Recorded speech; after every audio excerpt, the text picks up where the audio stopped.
Hi guys, I'm Mariam.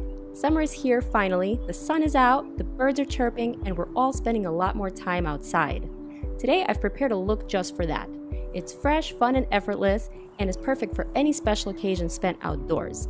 This makeup was inspired by Chloe Wine Pinot Grigio, one of my favorites for a picnic in the park, and this is sort of my take on that classic playful beauty. Alright, so let's get started. First step is primer. Apply it to the center of your face, the T-zone, or any part of the skin that has texture. A good primer will help smooth out large open pores, fine lines, and imperfections. Foundation time. Using a stippling brush, apply to the areas that need the most coverage. For me, that's my cheeks, so that's where I concentrate the most product. Then, use the remainder that's on the brush to apply minimal product to the rest of the face. Buff out the foundation using small circular motions, alternating clockwise and counterclockwise directions. This will make your pores practically invisible, and this is where that stippling brush will come in really handy. So the one that I'm using is linked below as always. Keep in mind, natural light is unforgiving, so make sure to blend out the edges for a seamless finish. Time for concealer. I like to use the orange kind to cancel out any blue-purple undertone of my dark circles.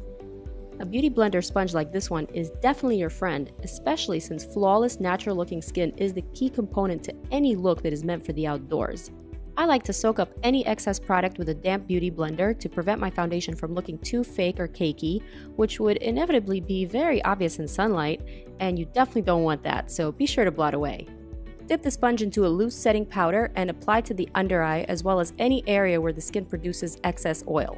This will set your foundation and also act as a very natural highlighter to brighten the face. Allow the powder to settle, then buff off the excess with a large powder brush.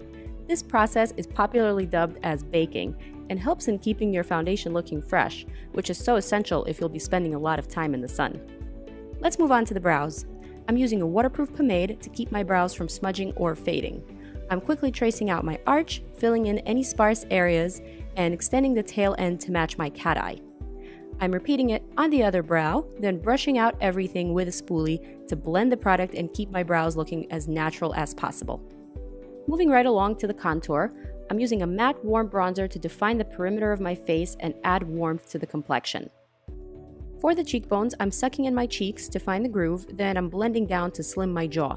I'm repeating on the other side, then I'm redefining my chin, my jawline, and slimming my nose ever so slightly. Same bronzing powder, I'm using a fluffy eyeshadow brush to define my eye crease. I'm dragging the crease shade into the temple area to lift the eye and flow with the contour. Now I'm taking a taupe shade on a pencil brush and applying it to the outer corner of the lid and also defining my lower lash line.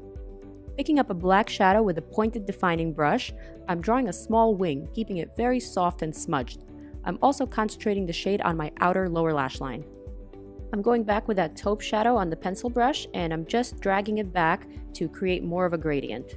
Next, I'm going back with the matte bronzer on the crease to blend and pull everything together. The final look should be very soft, blended, and effortlessly defined. I never skip the inner corner highlight, so I'm using a pale gold pencil to define the tear duct, then smudging it for a softer feel. And here's where my Chloe Wine Pinot Grigio inspiration really comes in. I'm dipping my pinky into some fine gold glitter and applying it all over my lid.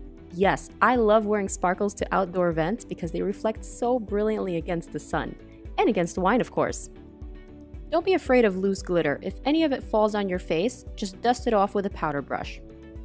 Time for lips. Using a pinkish purple lip liner, line the lips and fill in the entire lip shape.